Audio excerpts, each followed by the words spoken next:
있습니다.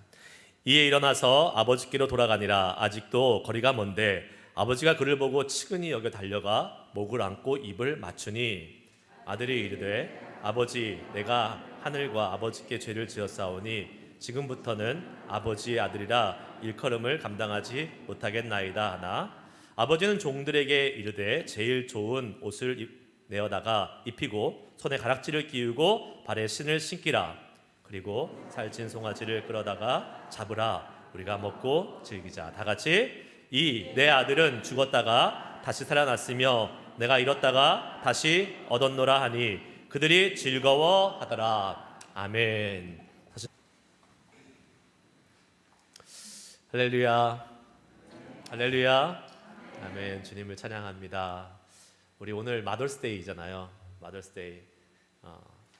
여기 앉아 계신 분들은 다 마더, 예, 어머니시잖아요. 네, 어머니시들.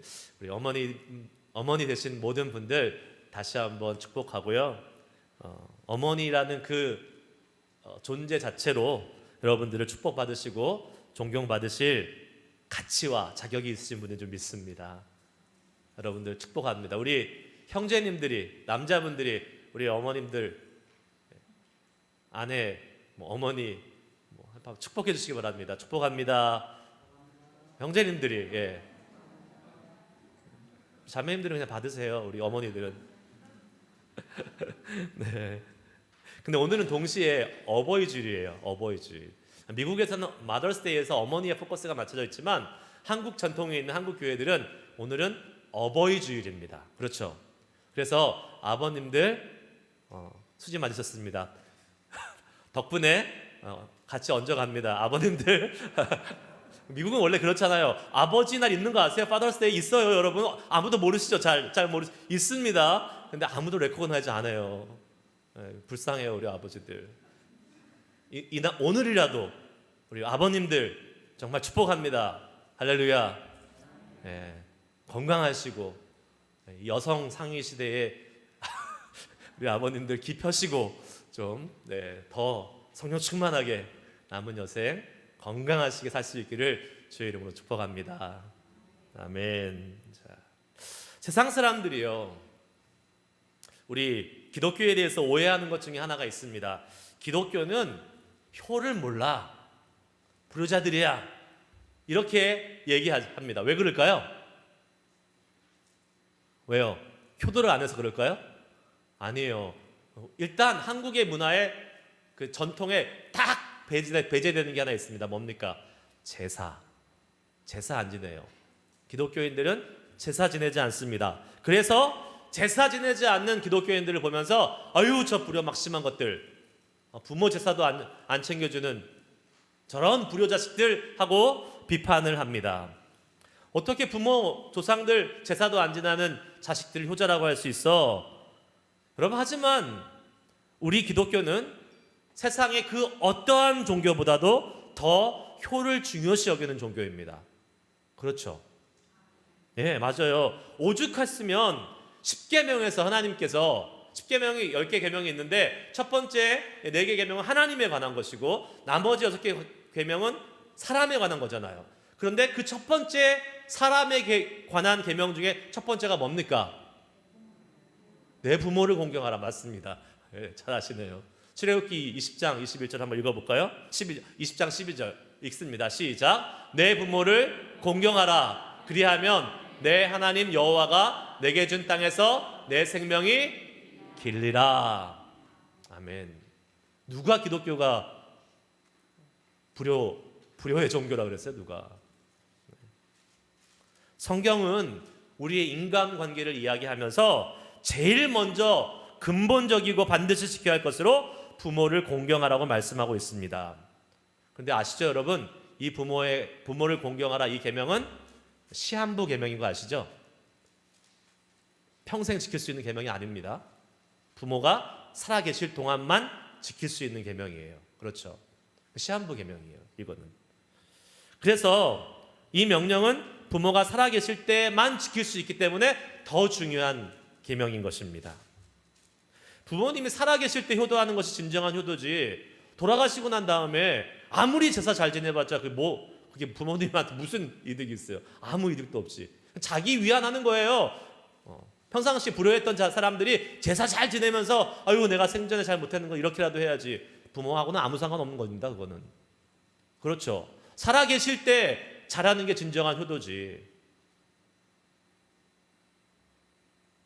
기독교야말로 진정한 효를 중요하게 여기는 종교라는 것을 여러분 믿으시고 부모님 살아계실 때 잘하실 수 있기를 축복합니다.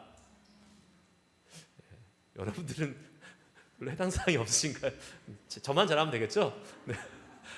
저만 잘하면 될 것 같아요. 그래도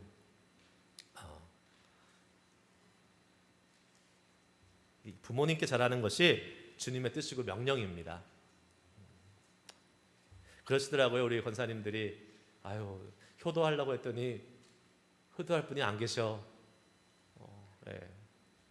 이미 다 가셨어. 예, 그 말씀을 하시는데 참 자식들은 사람은 미련해서 자기가 닥치기까지는 모르잖아요. 자기가 그 상황에 닥치기까지는 몰라요. 부모님 살아계실 때는 몰랐죠.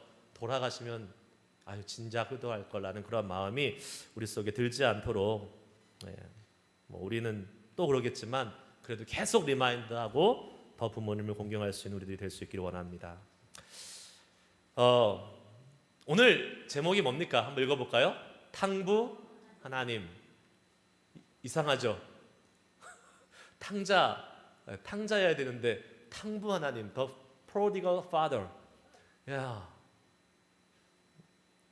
저는 오늘 말씀을 통해서 우리 하나님이 얼마나 우리를 위해서 정말 아낌없이 주시고 낭비하신 하나님이라는 사실을 한번 같이 나눠볼 수 있기를 원하는데요. 특별히 오늘 어버이 주일을 맞이해서 우리가 어버이 주일날 부모한테 잘하세요, 공경하세요 이런 말 많이 듣지만 동시에 이 어버이 주일은 우리가 어떤 부모가 돼야 되는지에 대해서 생각해보고 또 마음에 깨닫는 시간이 돼야 되는 줄 믿습니다. 여기는 아마 다 해당되실 거예요. 부모님 돌아가신 분들은 공경할 부모님이 없어서 해당이 안 될 수 있지만 여러분 다 부모님이시잖아요. 저도 부모고 여러분 다 부모님이신데 어떤 부모가 돼야 될지 한번 오늘 말씀을 통해서 되새길 수 있는 그런 시간이 될 수 있기를 축복합니다. 좋은 부모가 될 수 있는 가장 좋은 방법이 뭘까요? 뭐예요, 여러분? 네. 바로 완전한 부모 대신 우리 하나님 아버지를 더 많이 알고 더 많이 경험하는 것입니다. 아멘. 하나님은 완전한 부모님이세요. 우리 인간의 부모의 사랑이 아무리 위대하고 아무리 헌신적이라 할지라도 이 땅을 살아가는 인간 부모는 불완전한 인간입니다. 불완전해요. 제가 일전에 말씀드렸죠. 부모의 사랑은 무조건적이고 내리사랑이고 조건 없는 사랑이라고 그랬잖아요. 그런 말 들었잖아요. 저거 보니까 아니더라고요. 조건이 있어요. 나한테 잘하는 자식한테 더 마음이 가요. 안 그러세요, 여러분? 나한테, 그러니까 저는 자식이 3명이니까 다 사랑하죠. 그런데 좀 더 말 잘 듣고 좀 더 제 비유에 잘 맞는 아들한테 마음이 더 많이 가는 게 사실입니다. 여러분 안 그러신가 봐요. 천사들이라서 다 사랑하시는 똑같이 사랑하시나 봐요. 그게 더 좋습니다. 저는 안 그래요. 부모도 사람이다 보니까 마음이 바뀌어요. 이랬다 저랬다 합니다. 여러분 자녀가 처음 태어났을 때 어떠셨어요? 어저께 토요 새벽 기도회 마치고 식사하면서 얘기하는데 우리 김현상 집사님 쌍둥이 나셨잖아요. 2.8파운드. 비유를 하는데 너무 실감 나는 거예요. 코스코 치킨보다 더 작게 났다고. 그러니까 그거는 그 말은 뭐예요? 아이가 생명이 위중한 거잖아요. 얼마나 마음 졸이셨겠어요. 그러니까 그 아이가 살아나니까 다른 거 바랄 거 하나도 없다. 살아준 것만으로도 감사하다. 저도 비슷한 거기랑 비할 건 아니지만 저희 첫째 아이를 이제 가졌을 때에 이제 임신 검사를 하는데 초음파 검사를 하고 나서 의사가 따로 보자는 거예요. 얘기합니다. 검사를 했는데 머리에서 뭔가 물혹 같은 게 보입니다. 그러는 거예요. 그러면서 이렇게 얘기해요. 이 물혹을 가진 아이들은 정상으로 태어나지 못할 확률이 있습니다. 얼마요? 0.0000 몇 프로. 그런데 그걸 꼭 굳이 얘기하는 거예요, 저한테. 안 해도 되는데 0.00 몇 프로. 그걸 왜 얘기하는 거예요? 근데 그 들으니까 어떻게 해요? 찜찜하죠. 되게 마음이 불안하잖아요. 게다가 첫째니까 애 낳은 것도 아니고 그냥 임신 기간 내내 불안하고 찜찜한 상태로 있다가 애를 딱 낳으니까 얘가 정상인가 아닌가를 먼저 확인해 보는 겁니다. 가서 손가락 5개 있고 발가락 5개 있나 보는 거예요. 다행히 있더라고요. 얼마나 감사했는지 모릅니다. 여러분 다 그러셨을 거 아니에요. 여러분 자녀들 낳았을 때 어떠셨어요? 진짜 그렇지 않았어요? 정상으로 건강하게 태어난 것만으로도 감사하지 않으셨습니까? 야, 너무 감사한 거예요. 너무 감사해. 그런데 애를 키우다 보니까 더 감사해. 어쩌면 나랑 똑같이 생겼지 이렇게? 와, 나랑 얼굴이 똑같은 거예요, 저랑. 그런데 이 똑같은 아들이 저를 보고 그 깐단하기 때 웃는 게 아니잖아요. 그냥 근데 저는 웃는다고 생각하잖아요, 부모들은. 왜 나를 보고 웃네? 막 희죽희죽 웃고 쎄하고 웃으면 막 마음이 너무 좋아요. 무장해대가 딱 되죠. 역시 내 아들이구나. 나랑 똑같이 생긴 애가 나를 보고 웃네. 그래서 여러분 그 갓난아기 때 여러분 자녀들 생각해 보세요. 얼마나 큰 기쁨을 줬습니까? 정말 예쁘고 꼬물꼬물하고 그 아이가 그 부모를 향해서 새근새근 웃어줄 때에 얼마나 큰 기쁨이었어요. 제가 그때 깨달은 게 있어요. 야, 얘는 일평생 해야 될 효도를 다 했다. 정말요. 그때 제가 깨달았어요. 그 갓난 아이가 저한테 주는 그 기쁨이 너무 크고 세상에서 도저히 비교할 수 없는 기쁨이어서 너는 앞으로 효도 안 해도 돼. 이 태어난 것 자체 그리고 지금 이 갓난아기 때 이렇게 예쁘게 내 품에 안겨가지고 있는 그것으로 너는 평생의 효도를 다 했어. 안 해도 돼. 괜찮은 아빠죠. 여러분 안 그러셨어요? 야, 갓난아기 보면서 너 커가지고 나한테 효도해야 돼. 커서 나 차도 사주고 집도 사주고 그러셨어요? 안 그러셨을걸요? 태어난 그 아기 그 자체만으로도 얼마나 감사했어요, 여러분. 정말 그랬어요. 진심이었어요. 2살 되기까지. 2살 될 때까지 그 마음이 변치 않았는데 2살 딱 되니까 바뀌더라고요. 한국에서는 미운 3살이라 그러잖아요. 미국 나이는 2살이에요. 2살 되면 어떻게 됩니까, 애들이? 자의식이 생겨요. 그래서 막 어떻게 합니까? 버팅깁니다. 떼씁니다. 웁니다. 사달라고 막 조릅니다. 이거 그냥 한 대 쥐어가고 싶을 정도로 그냥. 그 마음이 온데간데 없이 다 사라지고 이제 이놈 자식 좀 말 좀 잘 들어야지. 왜 저렇게 떼쓰고 왜 저래? 이렇게 마음이 바뀝니다. 자식에 대한 욕심이 한도 끝도 없이 생겨납니다. 이제 중학교 고등학교 가니까 성적이 나오잖아요. 기왕이면 A 받으면 좋을 텐데 A를 좀 받지 많이. B 하나가 딱 떠뜨면 B 받았어? 생각해보면 B도 잘한 건데 운동신경도 좀 좋았으면 좋겠어요. 그래서 열심히 스포츠 하면 캡틴도 먹고 막 앞에서 도드라졌으면 좋겠어요. 리더십도 있고 막 사람들을 이끌어가서 우리가 맨날 기도하는 것처럼 머리가 될지언정 꼬리가 되지 않는 사람이 됐으면 좋겠다라는 그러한 마음이 생깁니다. 대학도 좋은 데 갔으면 좋겠어요. 욕심이 한도 끝도 없어요. 처음에 그 마음 어디 갔습니까? 정상적으로 태어나고 건강한 것만으로도 감사하고 너 평생 할 때도 다 했다라고 생각했던 그 마음 어디 갔어요?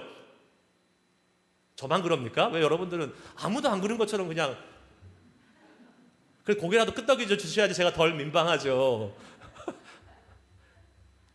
그렇지 않습니까, 우리가? 예? 이 세상에 완벽한 부모 하나도 없습니다. 마음이 변덕스럽고요. 자식에게 은근슬쩍 기대하고 그 기대에 부합하지 않으면 실망하고 서운해하는 거, 그게 우리 부모 마음인 것 같아요. 여러분, 우리는 하나님을 아버지라고 부릅니다. 아버지 하나님 이렇게 부르죠. 근데 그래서 여기 계신 아버님들 아주 책임감을 많이 느끼셔야 됩니다. 왜냐? 여러분들의 자녀는 여러분들을 통해서 하나님을 봅니다. 한국의 아버지들의 모습이 있죠. 전형적인 아버지의 모습이 있어요. 가부장적이고 무섭고 엄한 아버지. 그래서요, 한국의 신앙인들이 갖고 있는 하나님에 대한 그 믿음의 선입관이 있어요. 뭐예요? 하나님은 무서운 분, 엄한 분, 내가 잘못하면 따끔하게 혼내주셔서 나를 고쳐주시는 분.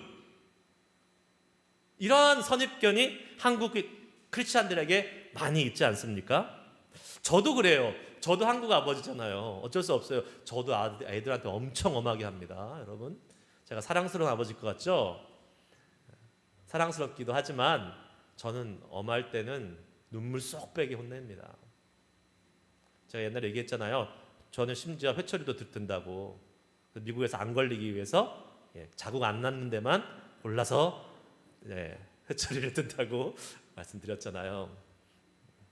그런데 제가 아이들에게 엄하게 할 때마다 저에게 드는 후회가 한 가지 있습니다. 걱정이 있어요.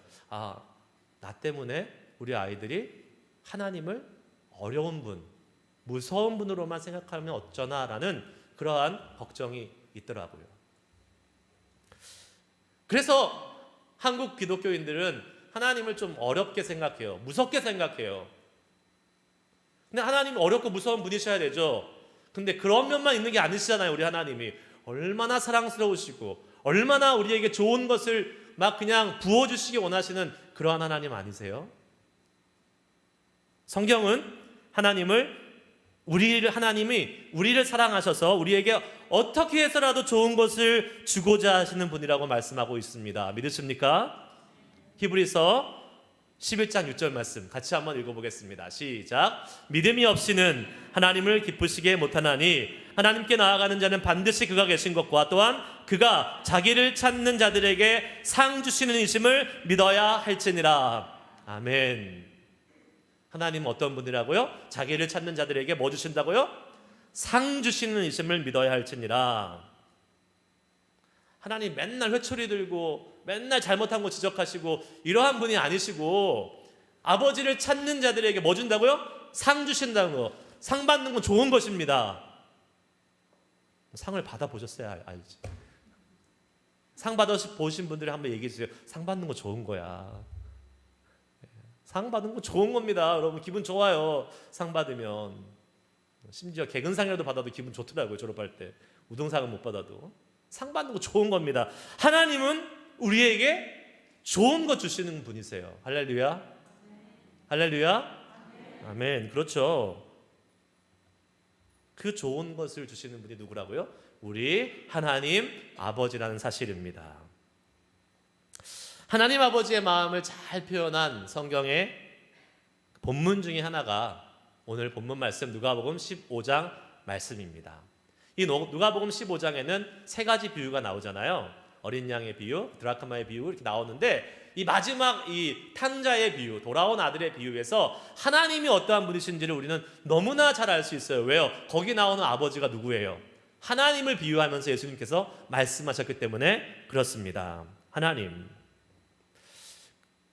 여러분, 제가 계속 얘기하잖아요. 탕자의 비유, 탕자의 비유. 우리는 이 누가복음 15장 이 마지막 이 비유를 탕자의 비유라는 이 제목으로 아니면 그 타이틀로 많이 접했습니다. 그런데 얼마 전 이상한 책이 하나 나왔습니다. 그 책 제목이 뭐라고요? 탕부 하나님. The Prodigal God. 탕부. 프로디걸이 뭡니까? 낭비하는, 절약하지 않는, 아낌없이 써버리는 그런 뜻이에요.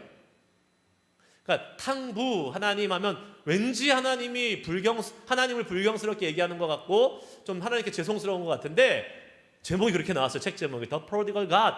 탕부 하나님. 우리가 수요일마다 같이 공부하고 있는 팀 켈러 목사님이 쓰신 책이에요.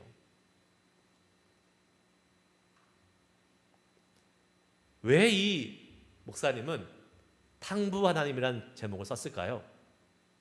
오늘 말씀을 한번 들어보시길 바랍니다. 우리는 이 비유를 잘 알고 여러 번 들어서 알지만 제가 한번 짧게 정리를 한번 해보도록 하겠습니다. 아들이 2명 있는 아버지가 있었습니다. 그런데 어느 날 둘째 아들이 아버지한테 와서 아버지 제가 이 유산을 좀 당겼어야겠는데 유산 좀 가불해 주십시오. 월급 받는 것도 아닌데 무슨 유산을 가불해 달라고 그래요. 유산 가불해 달라고 지금 얘기합니다. 그러니까 아버지가 하도 아들이 졸르니까 그래 너에게 줄게 그러면서 이 가불을 해줍니다. 유산을.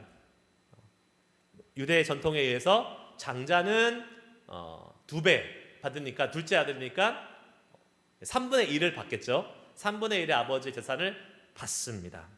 그리고 그 유산을 가지고 이제 떠납니다. 그런데 여기에 큰 의미가 있어요. 뭡니까?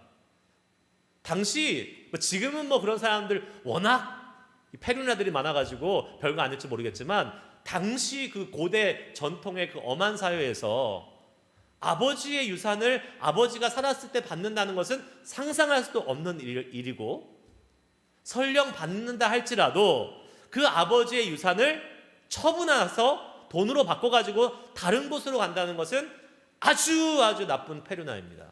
왜요? 왜? 아버지가 멀쩡히 살아있는데 지금 쫄라서 받았어요. 그 당시에 뭐 뭘로 받았겠습니까? 뭐 땅 이런 거 받았을까? 땅, 가축, 동물 이런 거 받았을 거 아니에요. 그런데 그거를 처분해 버렸어요. 그 말은 뭐예요? 나는 아버지가 죽었다고 생각한다 라는 것과 똑같은 말이에요. 완전 페르나. 그러니까 이 아들에게는 아버지가 멀쩡히 살아있지만 이 아들의 생각에는 아버지는 죽은 사람 이렇게 생각하고 지금 모든 행동을 하는 겁니다. 그리고 나서 그 받은 유산을 가지고 갔다니까 뭐 땅을 가지고 갈 수 없잖아요. 뭔가 이렇게 가치가 있는 화폐나 뭐 이런 걸로 바꿔서 지금 타국으로 갑니다. 가서 어떻게 합니까? 허랑방탕하게 썼다고 성경은 기록하고 있어요. 쉽게 쓴 돈, 쉽게 번 돈 어떻게 됩니까? 쉽게 없어집니다. 여러분 절대로 자녀들에게 돈 물려주지 마시기 바랍니다.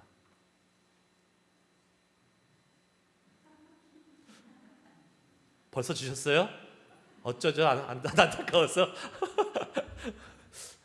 주세요. 주시는데 좀 어렵게 주세요. 어렵게. 애간장을 태우면서 주세요. 그래야지 돈의 소중함을 압니다. 그 쉽게 받은 유산 가지고 가서 지금 타국에 가서 완전히 다 패가망신하고 다 써버리고 거지가 됐어요. 이래야 되잖아요. 근데 아이고 마침 또 그때 흉년이 들었네. 일할 데가 없어요. 그래서 간신히 얻은 잡이 뭡니까? 돼지 치는 잡을 얻었습니다. 그런데 조건이 뭐예요? 돼지 우리에 들어가서 같이 먹고 자는 것을 조건으로 그 잡을 간신히 잡은 거예요. 돼지우리 가보셨어요? 안 가보셨어요? 돼지우리 저는 가봤어요. 시골에서. 냄새 끝내줍니다. 거기서 먹고 자는 거예요. 돼지들하고 같이. 돼지 쥐염 열매, 돼지 사료 먹고 돼지 똥 싸고 오줌 싼 데서 같이 먹고 자는 거예요. 그 삶이 어떻겠습니까? 아버지의 유산 받아서 잘 지내던 사람이 그렇게 사니까 버틸 수 있겠습니까? 못 버티죠. 못 버텨요. 힘들면 생각나는 게 누구예요? 부모님입니다. 부모님. 힘들면 생각나는 곳이 어디예요? 내 집, 내가 살던 집이잖아요. 그래서 이제 염치 없지만 아버지의 집으로 돌아가기로 결정합니다. 그리고 그 아버지의 집으로 돌아갈 때 정말 수많은 고민을 했을 텐데 나 도저히 염치 없어서 아들로 받아달라고 못하겠다. 내가 가서 종으로 아버지 집에서 일꾼으로 하인으로 그냥 이렇게 섬기면 내 아버지 집의 하인들은 그래도 먹고 마시는 거는 해결됐으니까 잘 살고 있던데 나 그렇게 살란다 하고 지금 아버지 집으로 돌아가는 장면이 오늘 본문 말씀의 배경이잖아요. 집에 돌아가는 아들의 심정이 어땠을까요? 기쁨으로 금이환영입니까? 아니죠. 걱정 태산, 두려움 태산. 과연 아버지가 나를 받아주실까? 아니, 지금 아들은 아들로 받아달라는 것은 꿈도 못 꾸고요. 종으로도 받아주면 제발 좋을 텐데 걱정 태산입니다. 근데 이 아들에게는 또 다른 걱정이 있었습니다. 또 다른 두려움이 있었습니다. 성경에 나오지 않지요. 커뮤니티에 대한 두려움이 있었어요. 뭘까요? 마을 사람들에 대한 두려움이 있었어요.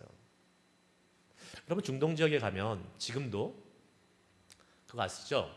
이슬람 교회에 있다가 가족 중에 한 명이 개종을 했어요. 다른 종교로. 그럼 어떤 일이 벌어지는지 아십니까? 그 가족이, 그 마을 사람들이 그 사람을 죽일 수 있습니다. 이걸 명예살인이라고 얘기해요. 명예살인.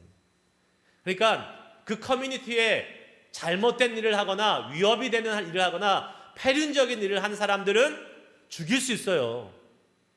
갑자기 생겨난 게 아니에요. 옛날에도 그런 게 있었습니다. 그러니까 이 아들은 지금 폐륜화 중에 폐륜화잖아요. 그리고 지금 떠난 거잖아요. 마을에 돌아오면 어떻게 됩니까? 돌 맞아 죽어요. 마을 사람들이 지금 오는 순간 잡아다가 마을 광장에 세워놓고 돌로 던져서 죽일 수 있는 그 상황 속에 지금 이 아들이 가는 거예요. 여러분, 부모는 자식을 아무리 잘못해도 죽이지 않지만 마을 사람들은 남입니다. 얼마든지 죽일 수 있습니다. 우리 마을의 기강을 흐트렸어. 저런 나쁜 놈, 저런 폐륜아, 죽일 수 있는 거예요. 마을 입구로 들어가는 이 아들이 고민이 됐을까요? 안 됐을까요? 됐겠죠. 망설였겠죠. 그래도 가야 되니까 갑니다. 고개를 푹 숙이고 얼굴을 가리고 누가 알아볼까? 갑니다. 근데 그럴 필요가 있을까요? 없죠. 거짓골인데 무슨 아무도 못 알아봅니다. 옛날에 떠났던 그 아들이라고 아무도 생각 못합니다. 그런데 그냥 혼자 자기 그 마음에 불안하고 두려우니까 다 가리고 가는 거예요. 그런데 그때 이 아들을 향해 달려오는 한 사람이 있었는데 그 사람이 바로 누구였습니까? 아버지가 달려오는 거예요. 오늘 20절 말씀 한번 보겠습니다. 이에 일어나서 아버지께로 돌아가니라. 아들이 가는 거예요. 아직도 거리가 먼데 아버지가 그를 보고 치근히 여겨 달려가 목을 안고 입을 맞추니. 야, 아버지가 아들을 향해 뛰어갔는데 지금 아들이 어디 있어요? 눈앞에 있어요? 아니요, 멀리. 아직도 거리가 먼데, 그러니까 마을 입구에 있는 거예요. 올라면 멀었어요. 멀다 그랬어요. 그런데 아버지가 어떻게 해요? 달려갔다 그랬잖아요. 뛰어갔다고.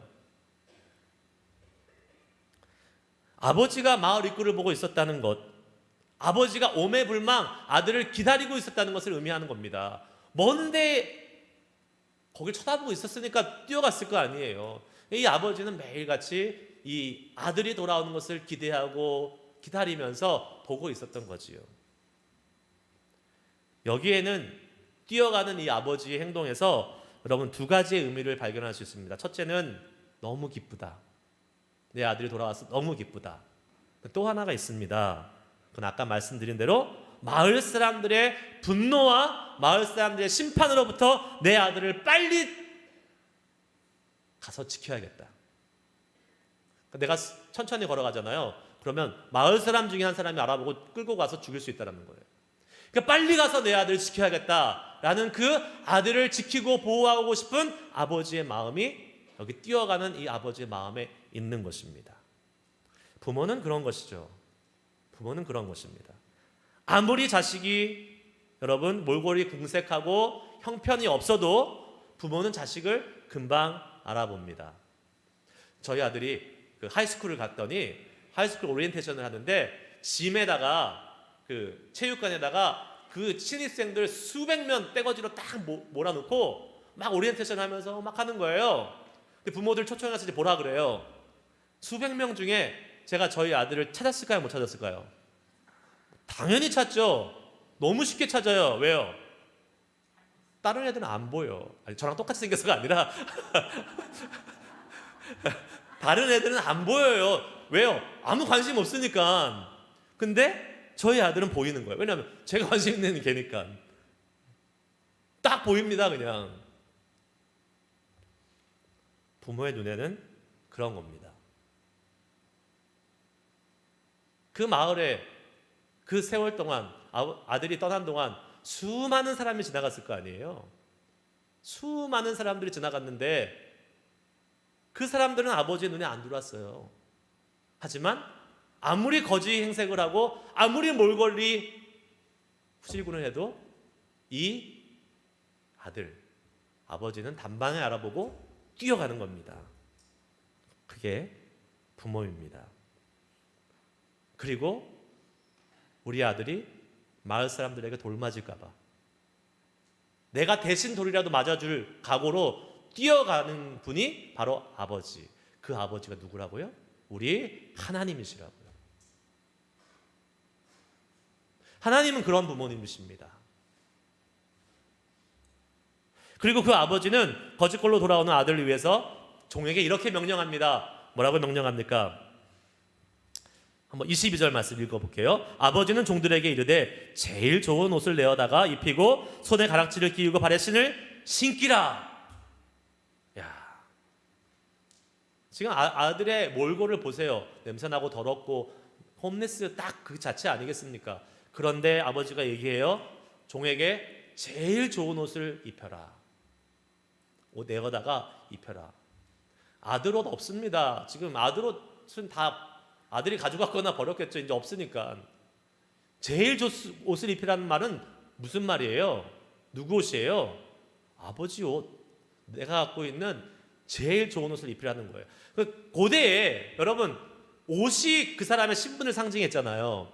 이 아버지가 마을에 나갈 때, 마을에 행사가 있을 때에 자신의 권위와 위엄, 자신의 신분을 상징하는 게 옷이었어요. 제일 좋은 옷. 제일 좋은 옷을 입었다니까요. 그 제일 좋은 옷을 입히라는 것은 뭘 의미합니까?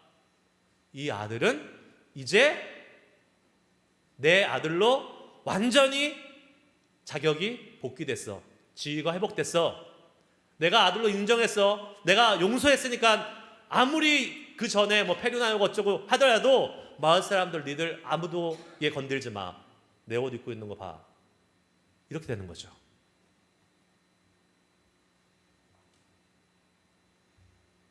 이미 내가 용서했고 내 아들로 완전히 인정했으니까 돌전지 생각하지 마 라고 마을 사람들에게 선포하는 겁니다. 알려주는 겁니다.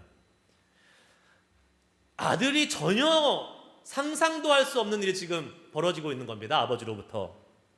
탕자의 기대는 그냥 아버지 집에 가서 종으로만 섬겨도, 종으로만 있어도 감지덕지였는데 지금 아버지가 그렇게 해주시는 거예요. 21절 말씀 보면 이 탕자가 기대했던 것을 알잖아요. 뭐라고 합니까? 한번 같이 읽어볼까요? 시작. 아들이 이르되 아버지, 내가 하늘과 아버지께 죄를 지었사오니 지금부터는 아버지의 아들이라 일컬음을 감당하지 못하겠나이다 하나. 네. 우리는 죄인이기 때문에요. 우리는 죄인이기 때문에 마땅히 죄의 심판을 받아야 하고 그 죄의 굴레에 눌려 있기 때문에 우리는 이 아들처럼 불안하고 걱정도 많고 힘든 인생을 살아갈 수밖에 없는 존재가 우리 인간입니다. 그런데 우리 아버지 되신 하나님께서 아니야 너는 더 이상 죄의 종이 아니야. 너는 내 사랑하는 아들이야 라고 우리를 죄로부터 건져서 하나님의 자녀로 회복시켜 주시는 분이 누구라고요? 우리 아버지 하나님이십니다. 할렐루야. 그분은 우리를 다시 자신의 아들과 딸로 회복시키기 위해서 어마어마한 낭비를 하신 분이십니다. The prodigal father. 낭비하시는 하나님. 뭘 낭비하셨어요? 독생자 예수 그리스도, 자신의 외아들 이 땅에 보내셔서 인간이라는 이 육신을 있게 하셔서, 하나님이 굳이 그럴 필요가 뭐가 있어요? 육신이라는 이 굴레에 갇히게 하시고 머리 둘 곳 없고 잠잘 곳 없이 이 땅을 사시다가 십자가에 못 박혀서 죽으시게 만드신 하나님의 거룩한 낭비. 이 이야기의 주인공은 탕자가 아니라 The Prodigal God, The Prodigal Father, 하나님, 탕부 하나님이라는 사실입니다.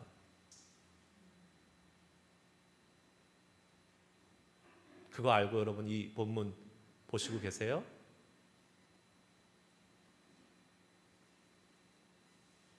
하나님이에요. 하나님.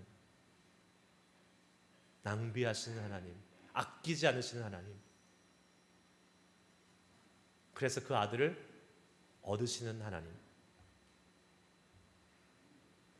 그 아끼지 않으시는 하나님을 오늘 우리가 아버지로 예배하고 있는 것입니다. 할렐루야. 아멘. 말씀을 마무리할 겁니다. 이제. 한 10년 전 얘기예요. 10년, 9년. 제가 이제 다른 교회에 섬기고 있을 때에 그 교회에서 저녁 때 찬양 예배가 있었어요. 그러면 10년 전이니까 저희 아이들은 되게 더 어렸겠죠. 아주 어렸겠죠. 초등학교 뭐 저학년 그랬어요.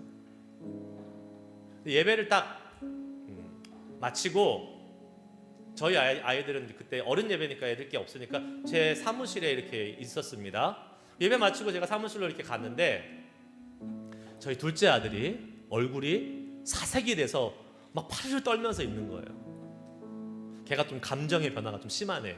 3명 중에서 얼굴이 막 사색이 돼가지고 막 어쩔 줄 모르고 있는 거예요. 그래서 제가 직감했죠. 야, 이건 뭔 일이 벌어졌구나, 뭔 일이 있구나. 그래서 한편으로는 좀 걱정이 되기도 하는데, 근데 이제 저희 아들이 저를 보면서 눈물을 뚝뚝 흘립니다. 닭똥 같은 눈물을 뚝뚝 흘리면서 저한테 갑자기 이 얘기를 해요. 아빠, 아이패드가 얼마예요? 아이패드가 얼마예요? 이렇게 물어보는 거예요. 아이패드를 갖고 싶어서 그런 게 아니에요. 왜 물어보는지 아세요? 제 아이패드를 갖고 놀다가 땅바닥에 떨어뜨렸어요. 그래서 아이패드가 어떻게 됐는지 아십니까? 이렇게 됐어요.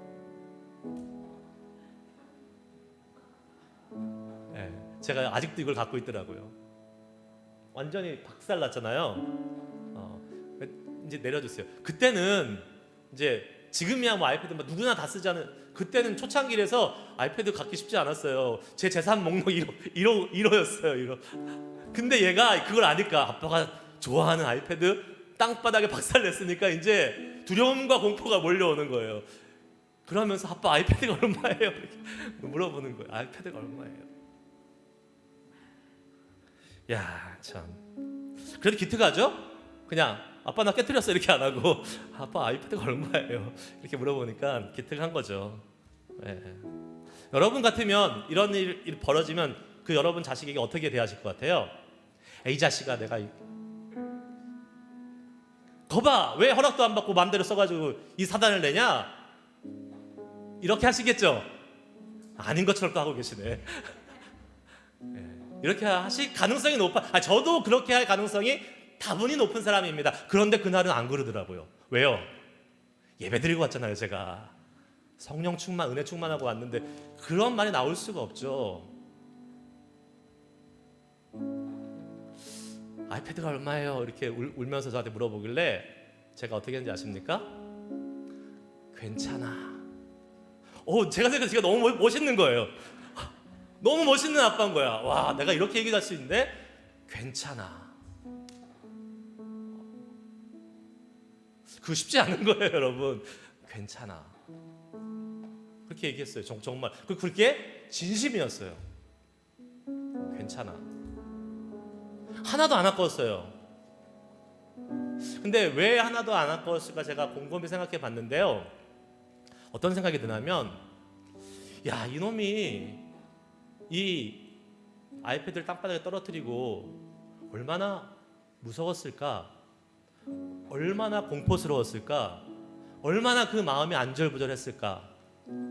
분명히 지금 떨어뜨린 건 아닐 텐데 한참 전에 뭐 몇십 분 전에 떨어뜨렸을 쓸 때 지금 나를 만나기까지 이 시간 동안 얼마나 마음 졸였을까?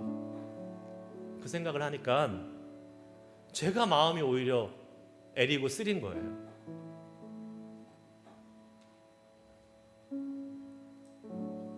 여러분 참 괜찮은 아빠죠? 근데 항상 그런 거 아닙니다. 제가 있잖아요, 마음이 변덕이 죽 끓듯이 않는다고. 예, 항상 그런 거 아니에요. 가끔 가뭄에 콩나듯이 이렇게 합니다. 예. 왜요?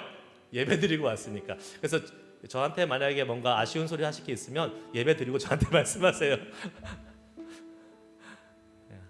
하나님이 그 마음을 주시니까 그렇게 받아들일 수 있었겠죠. 그런데 여러분 기억하셔야 됩니다. 우리 하나님 아버지는 저보다 훨씬 더 괜찮은 분이십니다. 아멘. 저는 변덕이 심해서 어쩔 때는 한량없이 은혜롭다가 어쩔 때는 막 정말 사정 없습니다. 인정사정 없습니다. 세상 말로 이런 안 할게요. 그런데 하나님은 한결같이 우리를 안타까워 여기시고 우리를 긍휼히 여기시고 비록 용서받을 수 없을 것 같은 폐륜 같은 탕자의 짓을 했다 할지라도 우리를 돌아오기를 바라시는 그 마을의 입구를 쳐다보고 계시는, 그리고 그 아들이 나타났을 때에 힘차게 달려가서 그 아들을 끌어안고 입 맞추고 옷 입히고 가락지 끼워주고 신발 씻겨주고 소고기 먹여주고 살찐 송아지 잡았잖아요. 고기 중에 최고는 역시 소고기.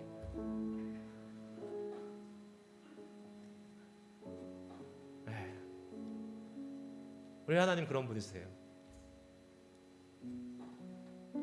너무 멋진 분 아닙니까?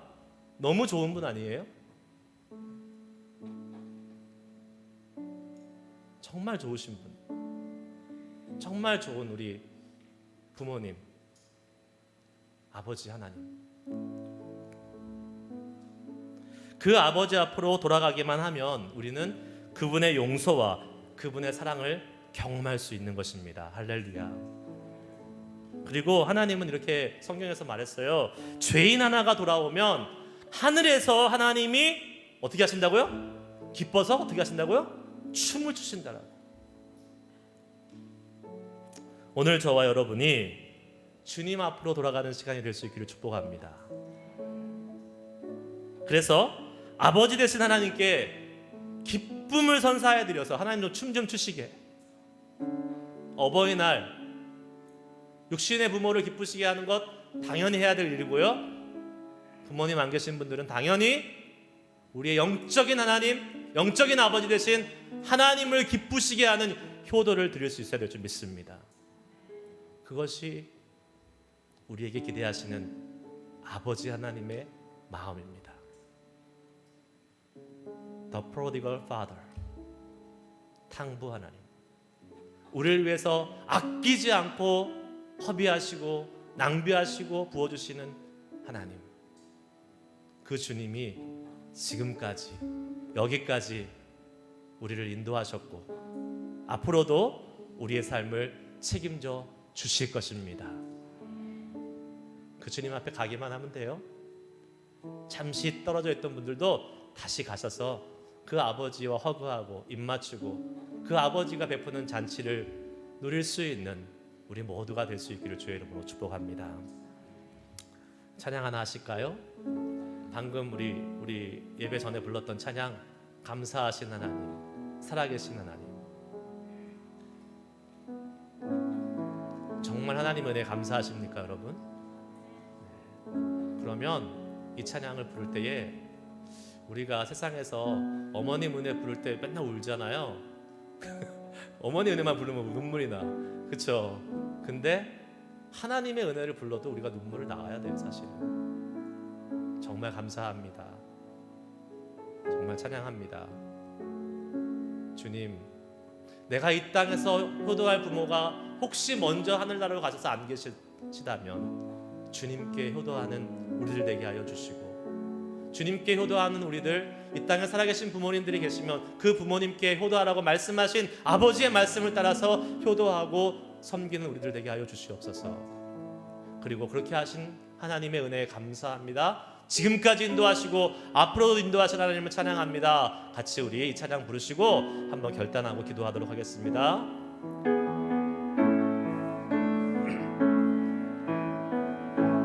감사하신 하나님, 살아계신 하나님, 살아계신 하나님, 살아계신 하나님, 에베네셀 하나님, 여기까지 인도하셨네. 여기까지 인도하셨네. 감사하신 하나님, 여기까지 인도하셨네. 살아계신 하나님, 장래에도 인도하시리, 장래에도 인도하시리. 감사하신 하나님, 감사하신 하나님, 장래에도 인도하시리, 장래에도 인도하시. 살아계신 하나님, 살아계신 하나님, 감사하신 하나님, 에베네셀 하나님, 에베네셀 하나님, 살아계신 하나님, 에베네셀 하나님. 주님 감사합니다. 감사하신 하나님, 감사하신 하나님, 지금까지 인도하신 하나님, 에베네셀 하나님, 살아계신 하나님, 에베네셀. 다시 한번 전심으로 주님 감사합니다. 감사하신 하나님, 감사하신 하나님,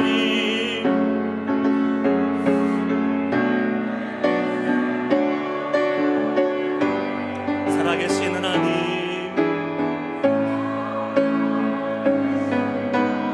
우리 함께 기도하겠습니다. 우리의 아버지 되신 하나님 감사합니다. 지금까지 인도하신 하나님 감사합니다.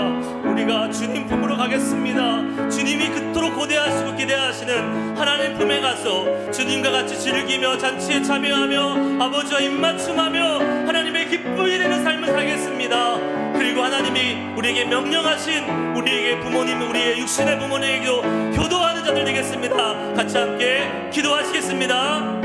하나님 아버지, 주님 하나님의 은혜를 감사합니다. 우리에게 하나님 아버지 시간 주님 말씀을 통하여 하나님, 우리가 아버지여 우리의 영원한 아버지 되신 하나님, 누구보다 우리를 사랑하시는 하나님, 그 하나님 앞에 아버지여 오늘도 달려갈 수 있도록 인도하신 주님을 감사합니다. 주여, 주여, 우리가 아무리 죄를 지었더라도, 우리가 아무리 자격이 없더라도, 우리가 아무리 패는 할지라도 하나님 아버지, 그 아버지는 우리를 기다리시고 고대하시고 우리를 만나기를 원하시는 그 아버지를 우리가 하나님 아버지 이 시간 바라보며 그 주님 앞에 갈 수 있기를 원합니다. 하나님, 주님 우리를 만나서 아버지여 안으시고 입맞추시고 주님 우리에게 한없는 은혜를 베풀어 주시는 하나님, 우리를 구원하시기 위해서 아들을 십자가에 못 박혀 죽으시기까지 이 땅에 보내시는 하나님, 말도 안 되는 그 낭비를 하신 그 주님, 그 하나님의 은혜에 감사하게 하여 주시옵소서. 그 하나님의 은혜에 감격하게 하여 주시고, 주님 우리가 정말 이 하나님의 은혜에 감사하며 살아갈 수 있는, 주님께 효도할 수 있는, 그리고 우리 육신의 부모를 공경하라고 말씀하신 하나님 아버지의 말씀에 따라 우리도 살아계신 부모님들께 효도하며 주님의 마음을 기쁘시게 할 수 있는 그런 자들 될 수 있도록 하나님 인도하여 주시옵소서. 오 하나님, 하나님의 은혜를 주시니 감사합니다.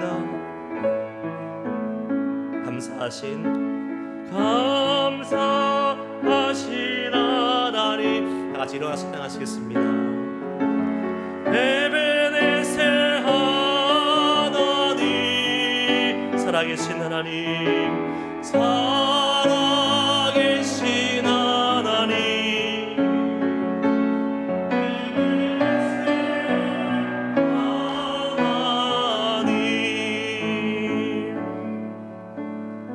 하나님 아버지 감사드립니다.